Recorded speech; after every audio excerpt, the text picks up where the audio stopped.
जब तक हम इस दुनिया में है ऑलमोस्ट एवरी डे हमें कोई ना कोई डिसीजन लेना पड़ता है। कौन से स्कूल में एडमिशन लेना है, कौन सा सब्जेक्ट और स्ट्रीम चूज़ करना है, कौन से कॉलेज से डिग्री लेनी है, कौन सा करियर और प्रोफेशन चूज़ करना है, अपना लाइफ पार्टनर किसे बनाना है, पैसा कहाँ इन्वेस्ट करना है, किसे वोट देना है, क्या करना है क्या नहीं करना है, जैसे हजारों डिसीजंस हमें इस छोटी सी लाइफ में लेने पड़ते हैं। एक राइट डिसीजन अगर आपकी लाइफ बना सकता है तो एक गलत डिसीजन आपकी इमेज और लाइफ को तबाह करने के लिए ही काफ़ी है, जिसके लिए आपको लाइफ टाइम का रिग्रेट करना पड़ सकता है। हालांकि दुनिया में ऐसा एक भी पर्सन नहीं होगा जिसने आज तक कभी कोई रॉन्ग डिसीजन नहीं लिया होगा। कोई भी पर्सन 100% श्योर नहीं हो सकता कि वो जो डिसीजन ले रहा है वो सही साबित होगा या गलत, क्योंकि हम राइट और रॉन्ग डिसीजन नहीं ले सकते, हम सिर्फ डिसीजन ले सकते हैं। वो डिसीजन राइट था या रॉन्ग ये तो आने वाला वक्त ही बताता है। लेकिन इस दुनिया में ऐसे भी लोग हैं जो अपने लाइफ एक्सपीरियंस से और फिलोसॉफी के बेसिस पर करेक्ट डिसीजन ले पाते हैं, और वो भी करेक्ट डिसीजन इसलिए ले पाते हैं क्योंकि उन्होंने उनकी लाइफ में ऑलरेडी बहुत सारे रॉन्ग डिसीजन लिए थे। उनके डिसीजन क्यों रॉन्ग साबित हुए, उन्होंने क्या सोचकर वो डिसीजन लिए थे, उनसे क्या चूक हुई थी, वो क्या करते या क्या नहीं करते तो वो डिसीजन गलत साबित नहीं होता। उन्होंने इन सारे पॉइंट्स को क्लोजली ऑब्जर्व किया और अपने एक्सपीरियंस के बेसिस पर एक टेक्निक डेवलप की जिसे डिसीजन मेकिंग स्किल के नाम से जाना जाता है। एक सक्सेसफुल पर्सन से पूछा गया कि आपको सर सक्सेस कैसे मिली, तो उसने जवाब दिया राइट टाइम पर राइट डिसीजन लेने की वजह से। जब पूछा गया कि आप राइट डिसीजन कैसे लेते हो, तो जवाब मिला कि अपने एक्सपीरियंस के दम पर। और जब पूछा कि सर आपको एक्सपीरियंस कैसे हुआ, तो उसने कहा कि रॉन्ग डिसीजन से। डिसीजन राइट होगा या रॉन्ग होगा ये एनालिसिस करना एक समझदारी है, लेकिन डिसीजन गलत साबित ना हो जाए ये सोचकर कोई डिसीजन ही ना लेना ये एक बेवकूफ़ी है। क्योंकि जब तक आप डिसीजन नहीं लेंगे आपको पता कैसे चलेगा कि आपकी डिसीजन मेकिंग स्किल कितनी स्ट्रॉन्ग है। हाँ, रॉन्ग डिसीजन लेना एक मिस्टेक है, लेकिन मिस्टेक करने में कोई हर्ज नहीं है, because mistake are proof that you are trying. गलती आपको सबूत है कि आप ट्राई कर रहे हो।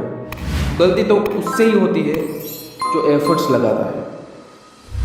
मतलब आपने कुछ ना कुछ करने की कोशिश की थी, जिसने कभी कोई गलती ही नहीं की उसका मतलब ये है कि उसने कभी कुछ करने की कोशिश ही नहीं की।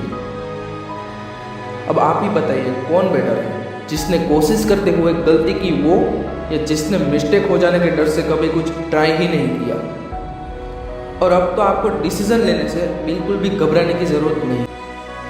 जब भी कोई पर्सन कोई डिसीजन लेता है तो वो डिसीजन दो चीज़ों के आधार पर लेता है, या तो उसका डिसीजन लॉजिक्स और रीजंस के आधार पर होगा या फिर इमोशंस के आधार पर होगा। लॉजिकल डिसीजन का मतलब है कि डिसीजन लेने से पहले उसमें लॉजिक्स और रीजंस को ढूंढना, उस डिसीजन से क्या क्या आफ्टर इफेक्ट्स परिणाम हो सकते हैं उसका प्री एनालिसिस करना और फिर डिसीजन लेना। जबकि इमोशनल डिसीजन में ना तो कोई लॉजिक्स देखा जाते हैं और ना ही कोई डिसीजन के आफ्टर इफेक्ट्स। बस उस वक्त जो आपको सही लगता है या जिस चीज़ से आपकी इमोशन अटैच होती है आप उसी के फेवर में डिसीजन ले लेते हैं। इस रेलवे ट्रैक वाली सिचुएशन में अगर आपने ट्रेन को इनएक्टिव ट्रैक पर डाइवर्ट करके 10 बच्चों को बचाने का डिसीजन लिया है तो आप एक इमोशनल डिसीजन मेकर हो। मतलब आप अपने डिसीजन इमोशन के आधार पर लेते हो। और अगर आपने ट्रेन को एक्टिव ट्रैक पर ही जाने दिया भले ही 10 बच्चे मारे जाए तो आप एक लॉजिकल डिसीजन मेकर हो। और जो लोग अपने डिसीजन लॉजिक्स के आधार पर लेते हैं उनके डिसीजन 99% सही साबित होते हैं, और जो लोग अपने डिसीजन इमोशन के आधार पर लेते हैं तो उनके डिसीजन 99% गलत साबित होते हैं। तो चलिए देखते हैं कि ये कैसे काम करता है। इस सॉल्यूशन को सॉल्व करने से पहले एक बात क्लियर कर देता हूँ कि हर सच्ची बात फेमस नहीं होती और हर फेमस बात सच नहीं होती। ऐसा मैंने क्यों कहा वो आपको आगे चल के सॉल्यूशन में पता चल जाएगा।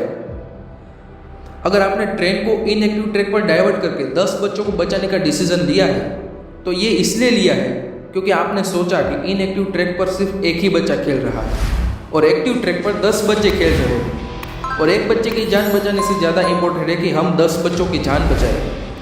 हालांकि आपकी सोच अच्छी है, लेकिन जब आप सिचुएशन का कंप्लीट एनालिसिस करेंगे तो आपको समझ में आएगा कि उन 10 बच्चों को बचाने के चक्कर में सैकड़ों लोगों की जान जा सकती है, बहुत बड़े जान माल का नुकसान हो सकता है। और आपको डिसीजन लेने से पहले यह जानने की भी ज़रूरत है कि उन 10 बच्चों और एक बच्चे में से राइट डिसीजन किसने लिया था। उन 10 बच्चों ने एक्टिव ट्रैक पर खेलने का डिसीजन लिया था, जिस ट्रैक पर डेली ट्रेन्स गुजरती है, और उस एक बच्चे ने इनएक्टिव ट्रैक पर खेलने का डिसीजन लिया था, जो सालों से बंद है, जिस पर ट्रेन चलती ही नहीं है। तो किसका डिसीजन राइट था? ऑफ कोर्स उस सिंगल बच्चे का। और उन 10 बच्चों का डिसीजन गलत था। लेकिन अगर आप इमोशन और भावनाओं में आकर डिसीजन ले रहे हैं तो आप 10 बच्चों को बचाना चाहेंगे, क्योंकि वो मेजॉरिटी नंबर्स है। लेकिन एक बात याद रखिए, अगर डिसीजन इमोशनली लिया गया है तो मेजॉरिटी भी गलत साबित होगा। ऐसा जरूरी नहीं है कि जो सब कर रहे हैं वो सही ही होगा, और ऐसा भी जरूरी नहीं है कि एक पर्सन सबसे हटकर कुछ कर रहा है तो वो गलत है। रेलवे ट्रैक वाली इस सिचुएशन में अगर आप लॉजिकली एनालिसिस करेंगे तो आप ट्रेन को एक्टिव ट्रैक पर ही जाने देंगे, क्योंकि इनएक्टिव ट्रैक सालों से बंद है और अनसेफ है। अगर ट्रेन उस ट्रैक पर डाइवर्ट होती है तो ट्रेन डीरेल भी हो सकती है, मतलब पटरियों से नीचे भी उतर सकती है और ट्रेन में बैठे सैकड़ों पैसेंजर्स की जान जा सकती है। उसके अलावा ट्रेन भी डैमेज होगी और पटरियों के आसपास बनी हुई बिल्डिंग को भी डैमेज करेगी और उनमें रहने वाले लोग भी मारे जाएंगे। इसलिए कभी भी कोई डिसीजन इमोशनली नहीं लिया जाना चाहिए, बल्कि लॉजिकली लिया जाना चाहिए। अब बात करते हैं कि डिसीजन लेने से पहले उसके प्रोबेबल आउटकम्स यानी संभावित परिणामों का एनालिसिस कैसे करना चाहिए। कोई भी पर्सन कभी कुछ गलत डिसीजन नहीं लेता, वो तो बस इमोशनल डिसीजन लेता है, और इमोशनल डिसीजन 99% गलत ही साबित होता है। और डिसीजन रॉन्ग होगा तो उसके आउटकम्स भी नेगेटिव ही होंगे। इसलिए कोई भी डिसीजन लेने से पहले उसके प्रोबेबल आउटकम्स यानी संभावित परिणामों का एनालिसिस करने से आप ये जान सकते हैं कि आपका डिसीजन इमोशनल है या लॉजिकल। दुनिया में जितने भी क्राइम्स होते हैं सब इमोशनल डिसीजंस के कारण ही होते हैं। अगर एक चोर चोरी करने से पहले चोरी करने के बाद उसके प्रोबेबल आउटकम्स का एनालिसिस करे तो वो चोरी करने से खुद को रोक सकता है। अगर एक मर्डरर किसी का मर्डर करने से पहले उसके प्रोबेबल आउटकम्स का एनालिसिस कर ले तो वो मर्डर करने से खुद को रोक सकता है। कोई पर्सन किसी को धोखा देने से पहले या किसी को मोलेस्ट करने से पहले उसके प्रोबेबल आउटकम्स का एनालिसिस कर ले तो उस क्राइम को करने से बच सकता है। डिसीजन रॉन्ग होने के सिर्फ 2 ही रीज़न हैं, एक तो भावनाओं में बहकर डिसीजन लेना और दूसरा उस डिसीजन के होने वाले प्रोबेबल आउटकम्स का एनालिसिस नहीं करना। अब आम इंसान की तो बात छोड़िए, बड़े बड़े सेलिब्रिटीज़ भी इमोशंस के ट्रैप में फंस जाते हैं। कोई भी पर्सन सुसाइड करने के टाइम लॉजिक्स नहीं देखता और ना ही उसके आउटकम्स के बारे में सोचता है। सुसाइड करते वक्त इंसान हद से ज़्यादा इमोशनल होता है और इमोशंस उसके दिमाग पर इतना हावी हो जाते हैं कि उसकी सोचने और समझने की स्ट्रेंथ 0 हो जाती है। लेकिन कोई भी इंसान ऐसे ही सुसाइड नहीं करता, उसकी बहुत बड़ी वजह होती है और वो वजह कुछ और नहीं बल्कि एक गलत डिसीजन ही होता है जो उसने कभी भावनाओं में आकर लिया होगा। तो चलिए इस बात को हम प्रैक्टिकली एक स्टोरी के बेस पर समझते हैं। एक इंटरनेशनल स्कूल में एक म्यूजिक टीचर जॉब करता था और वो वहाँ के स्टूडेंट को गिटार सिखाता था। वो मैरिड था और उसकी वाइफ भी उसी ही स्कूल में टीचर थी। उसी स्कूल की सीनियर क्लास में एक लड़की पढ़ती थी और वो लड़की गिटार सीखने के लिए हर शाम को उस टीचर के घर पर पर्सनल कोचिंग के लिए जाती थी। धीरे धीरे उस टीचर और लड़के में अफेयर हो गया। वो एक दूसरे को डेट करने लगे और उन दोनों के बीच फिजिकल रिलेशन भी होने लगे। लेकिन उस रिलेशनशिप का अंजाम बहुत बुरा हुआ और वो तो होना ही था, क्योंकि what you show you shell red. अगर बबुल का पेड़ बोया है तो उस पर गुलाब के फूल नहीं लग सकते, उस पर तो कांटे ही लगेंगे। उनके अफेयर के बारे में स्कूल में सबको पता चल गया।